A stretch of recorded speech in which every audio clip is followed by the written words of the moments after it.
तो आइए अब हम आगे बढ़ते हैं 4.1 के एक्सरसाइज के बाद। यहाँ चांस एंड प्रोबेबिलिटी दिया गया है। चांस और प्रोबेबिलिटी क्या है, तो सबसे पहले इसको मैं पढ़ता हूँ और आपको समझाता हूँ। यहाँ बेसिकली ये दिया गया है कि मान लीजिए किसी, देखिए जैसे बच्चा दिया गया है फोटो में। अब ये बच्चा क्या करता है कि अगर रेनी सीजन में पर डे ये रेन कोट ले करके जाता है, और रेन कोट ले जाने पर प्रतिदिन हर एक दिन पर डे बारिश नहीं होती, पर अचानक से जिस दिन ये किसी दिन रेन कोट लेकर के नहीं जाता है तो उसी दिन काफ़ी ज़्यादा हैवली रेनफॉल हो जाती है। यहाँ पे ये कह रहा। इसी तरीके से एक और चांस यहाँ पे देता है, जैसे मान लीजिए, या प्रोबेबिलिटी देता है कि कोई बच्चा है जो स्टडी कर रहा है और उसमें टोटल 5 चैप्टर आने हैं, और उन 5 चैप्टरों में से उसने 4 चैप्टरों को अच्छे से कवर अप किया है। पर बाद में क्या होता है कि मेजॉरिटी जो क्वेश्चंस हैं वो पूछ लिए जाते हैं चैप्टर नंबर 5 से, और 4 से नहीं पूछा जाता, तो जो उसने अनप्रिपेयर्ड कर रखा था। तो इसके बारे में यहाँ प्रोबेबिलिटी दी गई है। इसी तरीके से कोई ट्रेन जो है वो ये माना जाता है कि रेगुलर टाइम पे आती है, पर जब आप पहुँचे तो उसी टाइम पर वो लेट पहुँच जाती है। तो ये चांस और प्रोबेबिलिटी के ऊपर डिपेंड करता है। तो यहाँ चांस की प्रोबेबिलिटी दे रहा है कि मतलब मान लीजिए आप किसी रूट पे जा रहे हैं, वहाँ ट्रेन आएगी नहीं आएगी, ये एक प्रोबेबिलिटी है। तो अब आप चांस लेंगे कि हम उस पर टिकट लेकर के जाएं या ना जाएं, या उसके लिए वेट करें। अब मान लीजिए अगर आप ट्रेन की टिकट को ख़रीद लेते हैं तो वहाँ पे ये क्या होगा कि आप चांस लेते हैं, शायद आपकी ट्रेन आ जाए समय पर और आप उसमें टाइम से ट्रेवल कर पाएँ।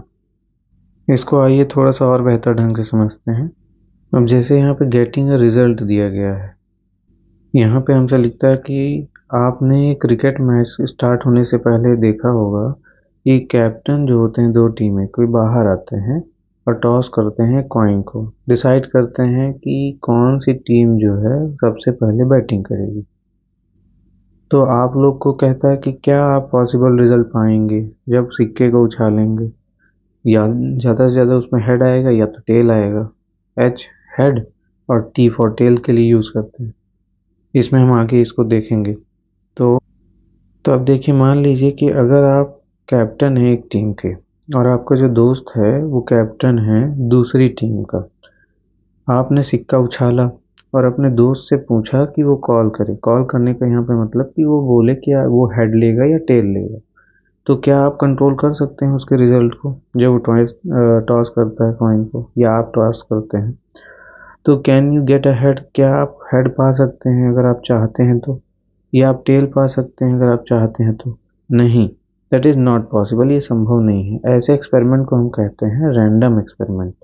हेड और tail are the two outcomes of this experiment.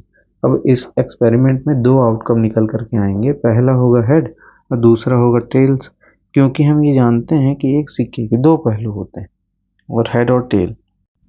अब मान लीजिए जैसे यहाँ पे ये सिक्का बना हुआ है, अगर ये क्या सिक्का इस तरीके से खड़ा हो सकता है? ऐसा तो हो नहीं सकता, पॉसिबिलिटी है नहीं। तो 2 ही सिक्के आएंगे इसके, यहाँ जहाँ पे हेड्स लिखा हुआ है या जहाँ टेल्स लिखा हुआ है।